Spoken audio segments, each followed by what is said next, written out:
What's going on, faithful? It's your boys, Mike Andrews and your boy, Wayne Breezy. It's no harm. It's no foul. Yeah. Mike, I feel like you're low, and they're going to tell you that you're low, but it's cool. I'll do the whole show like this, like I'm on stage. Like yeah, you're going to have to go back on stage. 1987 hip-hop. Yeah. I think that's. You know what I'm saying? I do the rapper hands and all that. You know, like, let's go, baby. Yeah, huh? That's it. That's it right there. Go. Hey, rock. Mike, I know we didn't get a chance to rock out on Monday, but it's cool because we gave them the show on Sunday, the special delivery. Ching, ching, special delivery. But I'm happy to be here. They say that your volume is low. We're gonna get it right. We're gonna get it right. So Mike, you could come up on your volume if you don't mind. Not the computer volume, but the mic volume. I need one of my kids. Where are my humans at? One of my humans is in here somewhere. One of your humans. I love that. That was funny. I have a lot of humans. That's one funny. Humans are here, and I have some headphones right there. If you could just hand me those headphones, I will do this to make Wayne happy, live on air, so I don't have to get up and put my big ass in the camera. Right there. I get it, Nigel. I get the box. There's a little no. Right there. There's a. Yep, Mike is going to wear headphones, ladies and gentlemen. This is What the hell is that shit? I don't know, but he's gonna wear headphones. And I'm excited. Sure. Let me turn it off on my phone and let it just connect to the laptop. Okay. Oh, so you got Bluetooth headphones. Then I'm gonna turn this joint all the way up. Y'all gonna hear some feedback from Wayne, but I know y'all can hear me now. No, that's perfect. So there's me, but the problem is y'all gonna start hearing Wayne. So let me turn the Bluetooth on now. And then I'll be able to hear Wayne in my headphones, and then he won't complain, and y'all won't complain, and I'll just be in pain, but everybody else is happy. I'll take one for the team. It's cool. I'm okay with this. Ooh. What sample was that from? Ooh. Wait, is that a Wu-Tang song? Wait, I know that. It's close. Ooh. What's going on, everybody? Like Mike, like K-Sporty now. All right.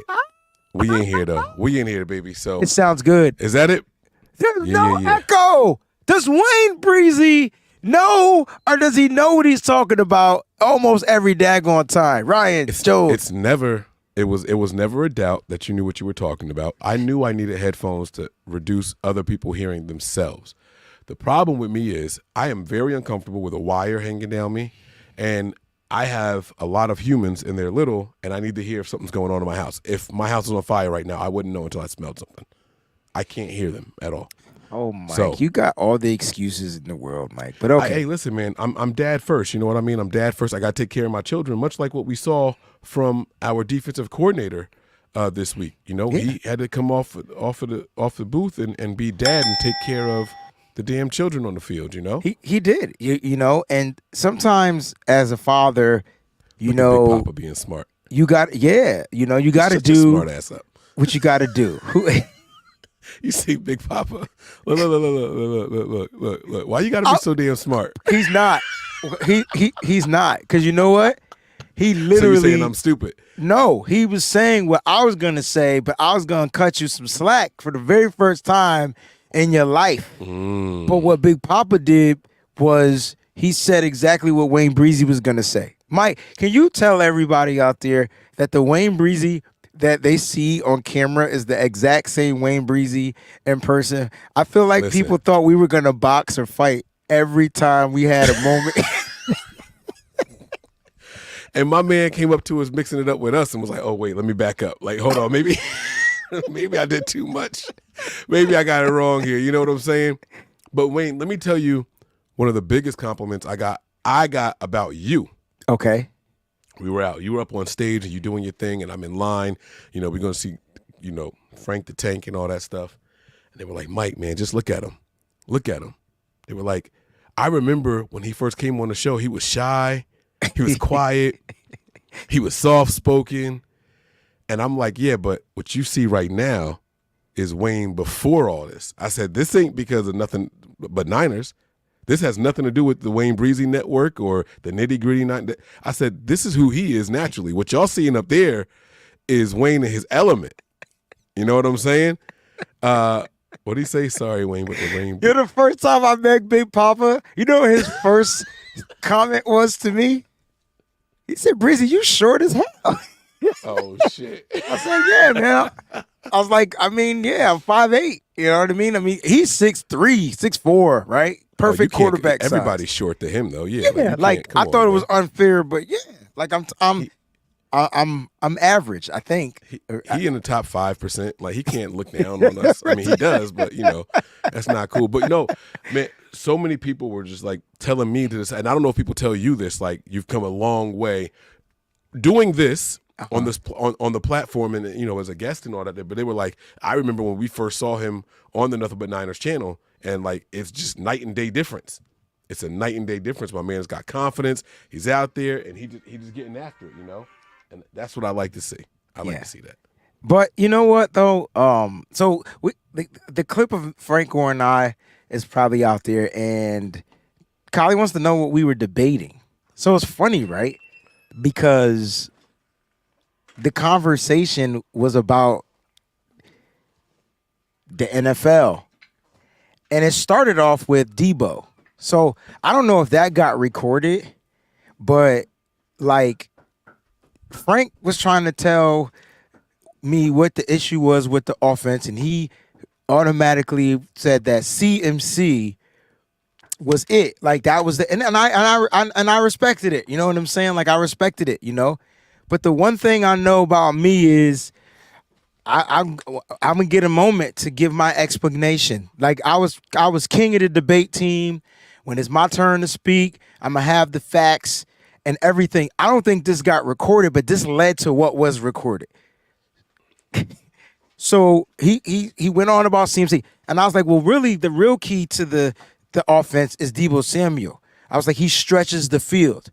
He was like, stretches the field.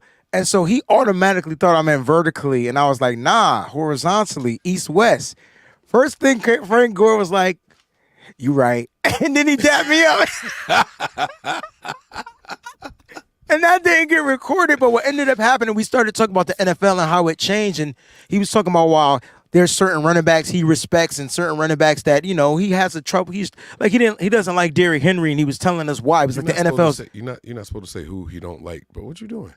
He doesn't like Derrick Henry, and he was trying to explain to us why, and I got it. It made perfect sense, and he was saying like how the NFL is soft, and I was like, yeah, and that's when I got super animated, like right. I was like, yo, you can't hit, you can't tackle a certain way, blah blah blah blah blah. So explain to me how Frank Gore not liking Derrick Henry has anything to do with the NFL being soft. Because the way Derrick Henry soft. It's because of the way you have to tackle Derrick Henry. Whereas back in the day, when Frank Gore played, linebackers like Patrick Willis can literally take your head off before there was a penalty flag. Those safeties could come in and hit you a certain kind of way. So because the NFL is different, it has nothing to do with his build or whatever. Derrick Henry is built a certain way. That's the way his mama and daddy made him.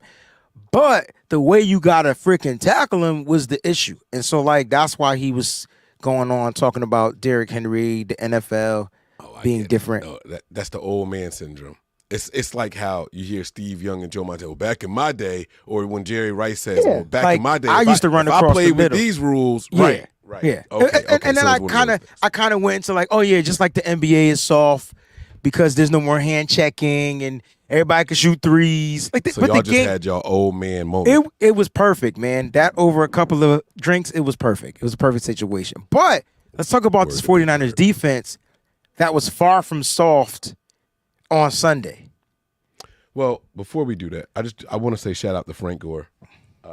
We got a couple of different things autographed by him, but I am going to say thank you. Frank Gore, he absolutely made my daughter's weekend. Her first experience with the Niners. You started it off by having the entire venue yell happy birthday to my daughter, bro. That gave me chills. But Frank Gore was kind enough to sign this towel for her. So, thank you to Frank. Thank you to you. You guys made this a weekend. I'm not kidding. She will never forget. She will never forget this weekend. That's because of you guys. So you saw how excited she was. She was so excited to see you next she was day, doing. I She was got doing the mad. dance. She was doing the dance. But I got mad. Like, yo, I'm your dad. Like, what? Why you don't even know this guy? What's your name? Hey, who's your daddy? Do do do do do. Is he rich like me? What's your name? You don't know that song. All right, that's way before your time. No team is safe when the Niners are on the prowl.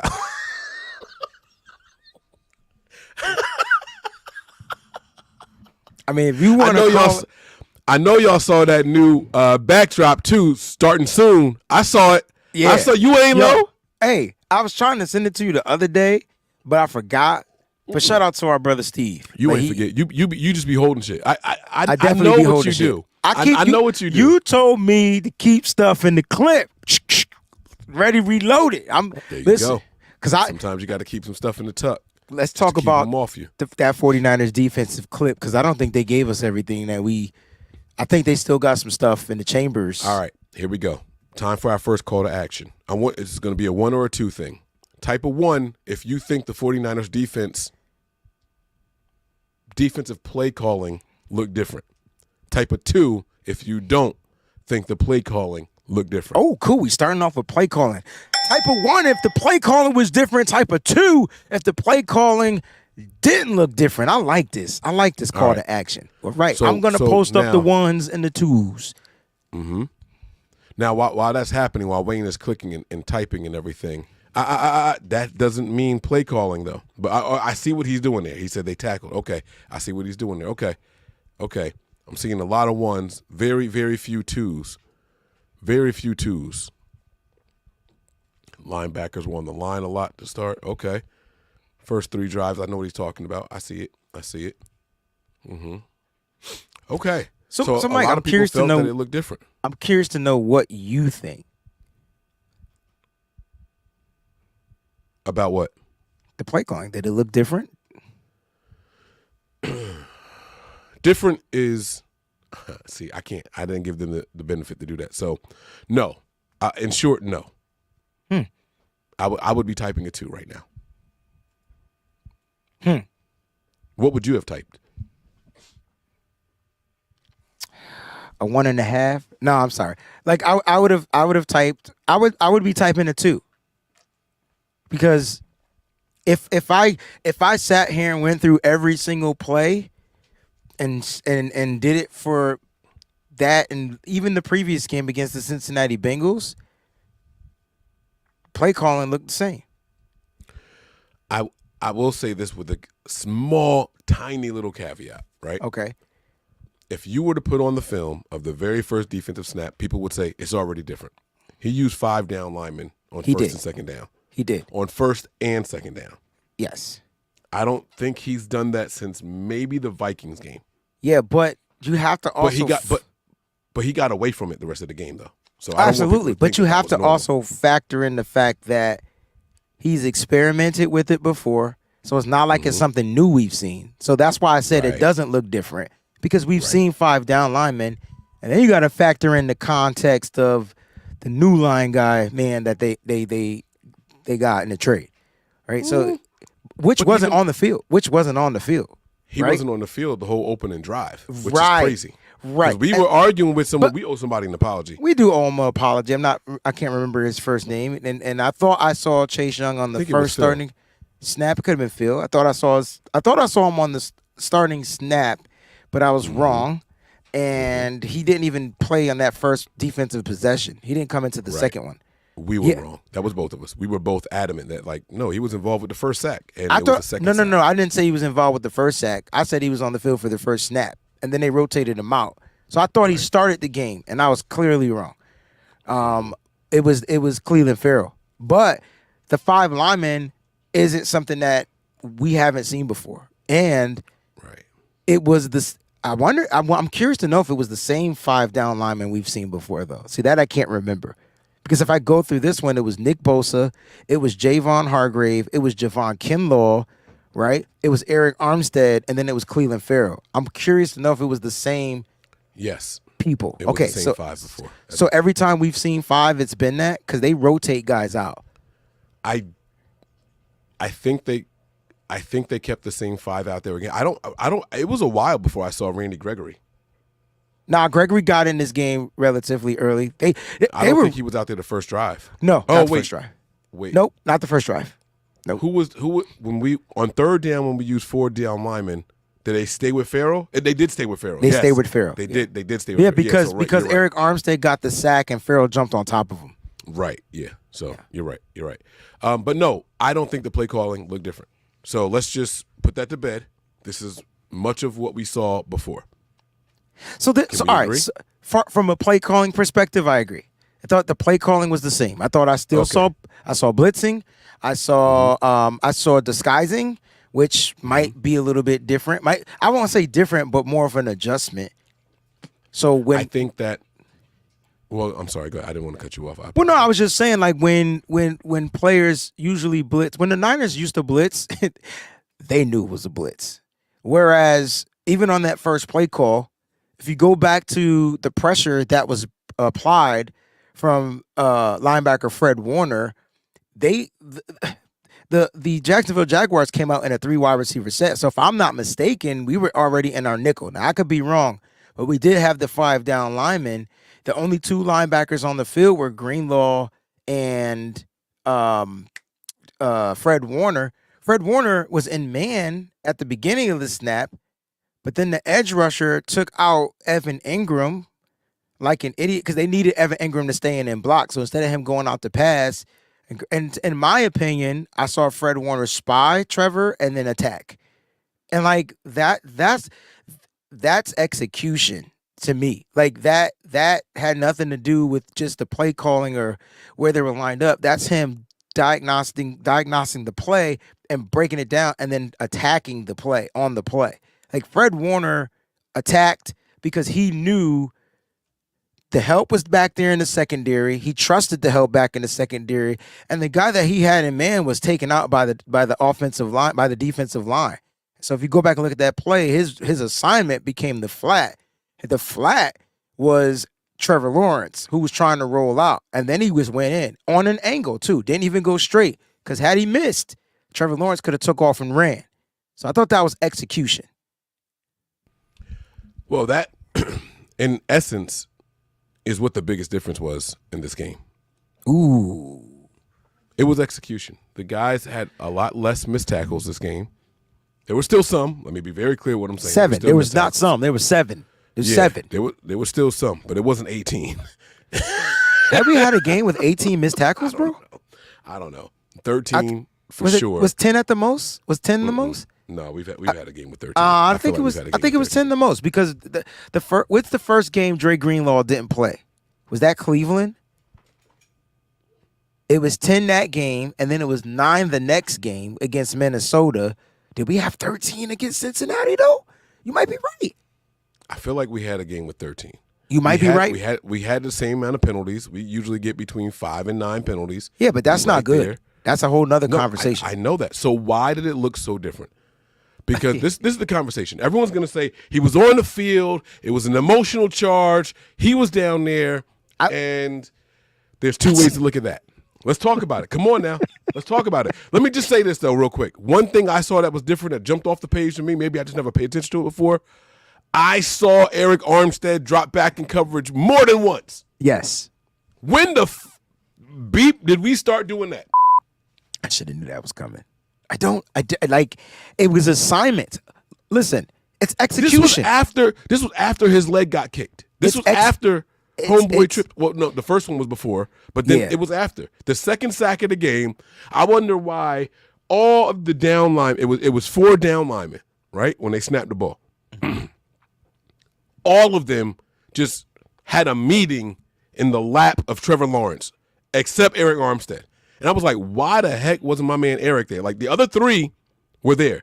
The 3 guys were all on top of Trevor Lawrence. Like, yo, what's up? What you doing for dinner tonight? Right? Like, sack. Boom, easy. And I'm like, yo, man, like, I defend Eric Armstead all the time. How is he not over here? Like, he should be here. And then I watched the play, and my man is dropping back in coverage. Yeah. I mean, why? When? I look, it's exactly head scratcher. But now I've seen Bosa in coverage this year. But it's not a head scratcher, Mike. It's the guys understanding the assignments and executing the assignment. Like, right? So like if my guy if the defensive front is being tested in a certain way and I'm the guy that's responsible to drop back into a zone, that's what it is. And if I have to drop back into a zone, I have to drop back into a zone. And so like that's coaching, that's the scheme. And now you got to execute it, which was my freaking take from the beginning. Maybe players are starting to be comfortable with it and understand it more. But it's always been execution for me. Granted, I'm not taking away from Steve Wilks being on the sideline giving some type of emotional charge. I'm not saying that didn't happen because we watched it happen. I'm just saying that's not the reason the defense played better.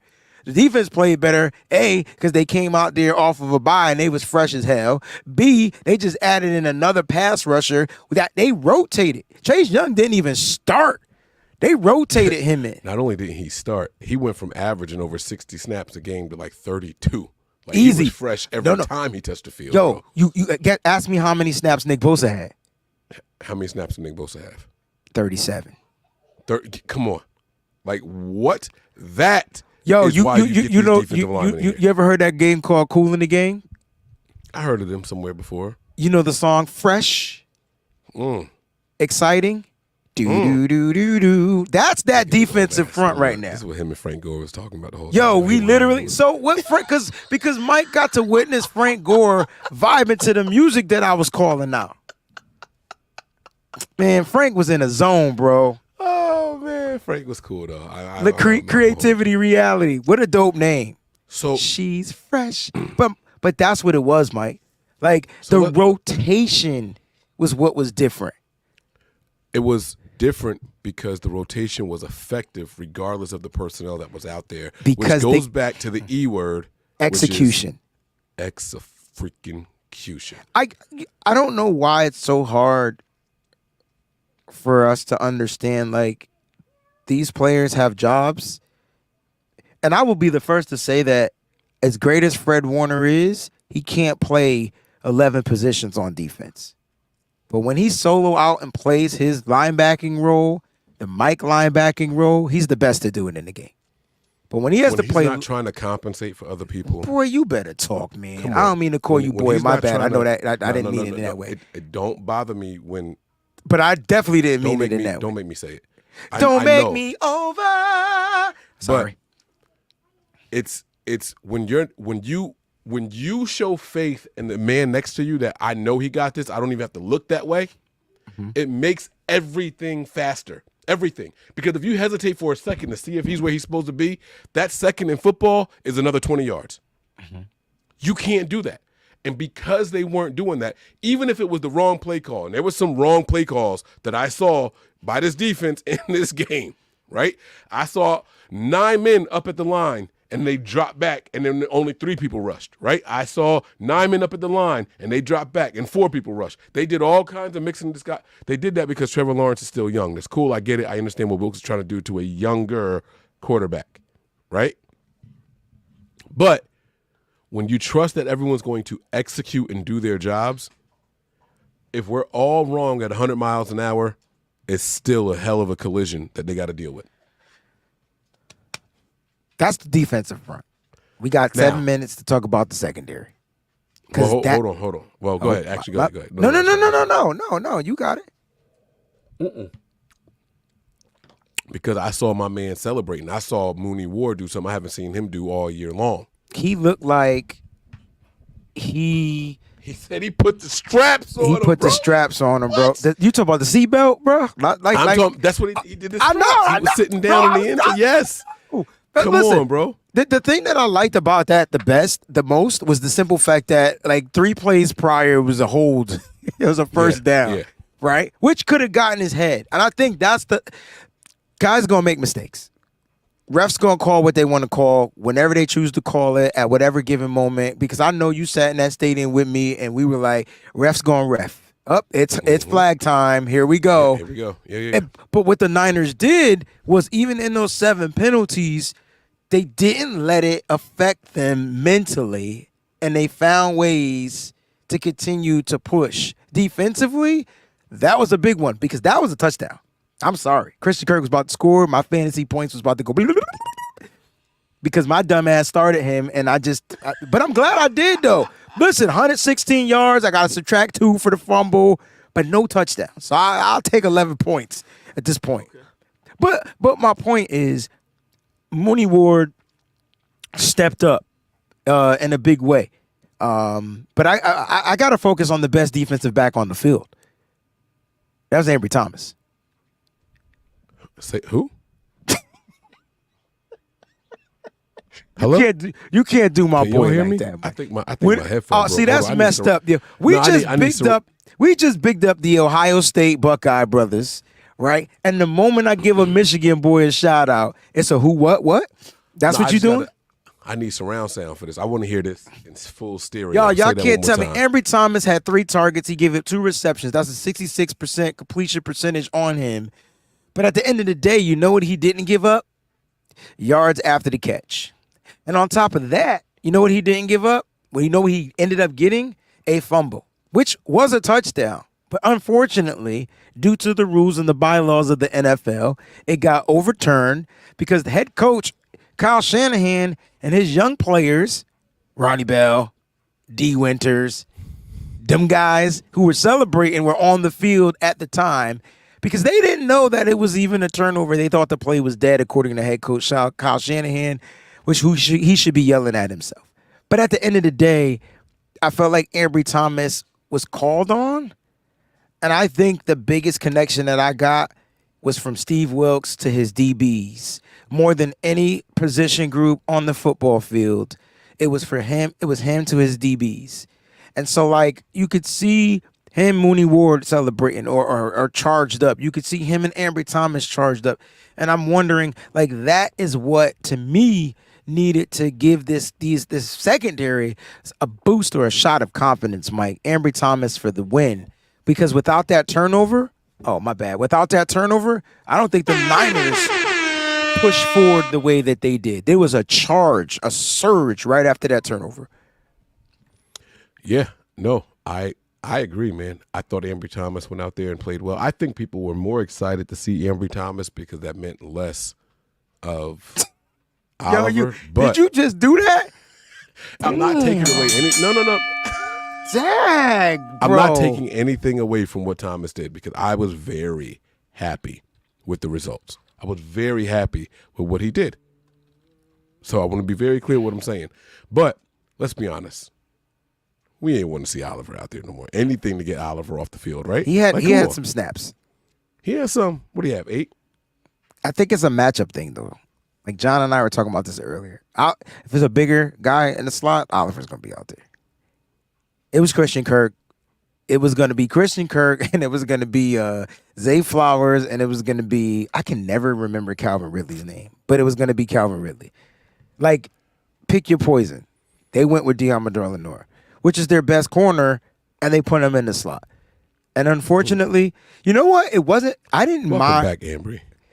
I don't mind Lenoir giving up giving up the passes. That's in the slot. Every slot cornerback is going to give. He pissed me off because he couldn't tackle. It's like he just forgot. Like, it was straight Madden, hit the flick up on the stick. I'm going to lay the boom, and it didn't work. He's the guy that's playing out of position. And this is what I told y'all when everyone kept saying, oh, let's bring another guy in and put him outside and bump Lenoir inside. And I said, now we're changing 2 things instead of changing 1. And nobody wanted to listen to what I was saying about that. It's going to have its setbacks. Now, I'm not saying he can't finish strong there. I don't think. So you're telling me not tackling, missed tackles is a setback? Yes, because footwork plays a huge part in making a tackle. Not tackling. So if you're playing it, Mike. Footwork plays a huge role in tackling.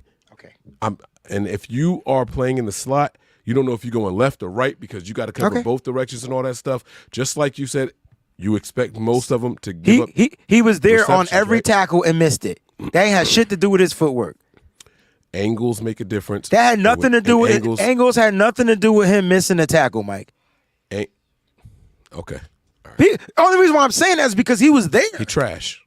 No. I didn't say that. That's not what I said. I said he can't tackle in the slot. He hasn't been able to tackle all year. I said in the slot. Don't try to put words in my mouth. So then what's the difference? He just couldn't tackle in the slot. That's what I said. That's how this whole thing started. No, you Man, said if it's you don't based stop off playing of just his footwork. If it was his footwork, he wouldn't even been in on the play. Like the he would have difference- got. He didn't get burnt, in my opinion.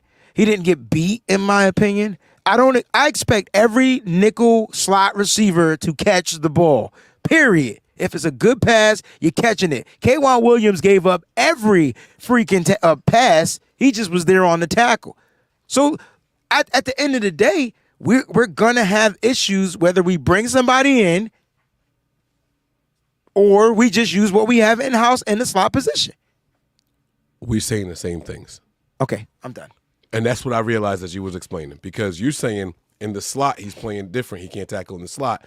I'm saying because he's in the slot and he's not sure of his footwork, left to right, left to right, left to right, react, go. Say less. So I think we're saying the same things. Probably are. I do want to say this, though. This defense, to me, didn't look different outside of execution.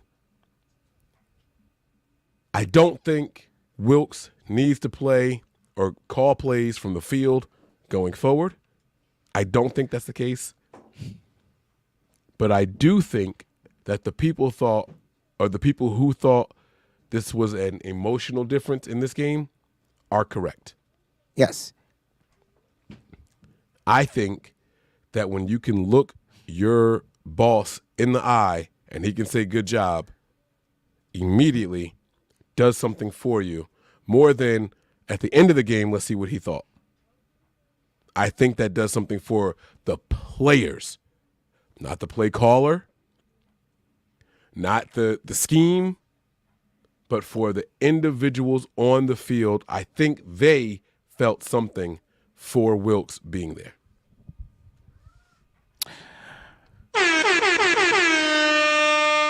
And I think you just closed out the show with that. There's nothing I can add to that. We do have a few Super Chat contributions. Red and Gold Blooded. Thoughts on Jack Jones from the Pats? Should the Niners pick him up? I'm not sure if he got signed, but the Pats did release him. If he is unsigned, Mike, is it a hell yes or a hell no? Do you think this is somebody that the Niners should pick up? I did like him coming out of Arizona State, but there were reasons why he wasn't drafted by the 49ers. Y'all know his history? I did. I know. Okay. All right. Next one. No. Yeah. It's an easy no. Wait, he's worse than Reuben Foster. He's Rashawn Robinson. Okay. Rashawn, is that his name? I was going to say worse than Reuben Foster as far as history. It Alden ain't getting Smith. much better. Nah. Yeah, like, come on. No. Yeah. I'm cool. I'm cool Right. off that. I'm cool Right. off that. Plus, the reason why he was let go because he pulled the good old notorious Randy Moss and didn't show up to practice. Now, you know what Bill Belichick does to his defenders if they don't show up to practice. Can I remind you what happened to Malcolm Butler, who was their best nickel back? That's a nickel back.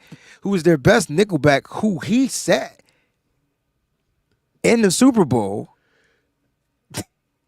I'll do you one better. Go ahead. He had a running back whose last name was a color. It was either white or blue. He had both of them. Oh, James White.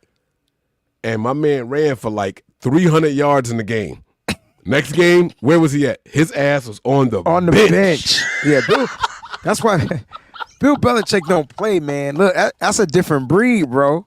It's a different breed. That man is fucking militant over there. You hear me? Like he don't play. I'm sorry, I didn't mean to drop the F-bomb. My man It's too don't late to play show over now. there, That's a different breed. Cameron says Ambry Thomas is cornerback one. Hold bro. up, Ring the right bell there. for the most sarcastic super chat of the year so far. I don't know about quarterback one. Listen, Mike, we got a serious super chat from our brother Mark. He says, rest in peace to my pops. He was a huge OG 49er fan. He says, Sunday's win was for my OG, RIP, Big Mike, a legendary 49ers faithful fan.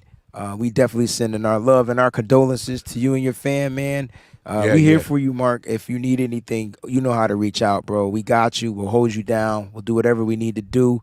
Guys, please show Mark and his family some love right now. But I'm glad that the 49ers were able to – they didn't just get a win, bro. They mud stomped Yeah. Dominated out there, man. Rest in peace to Big Mike, you know what I'm saying? Mark, our thoughts, prayers, and condolences are going to be with you and your family. We'll be praying for strength and acceptance and understanding. For sure. For all of y'all, you know what I mean?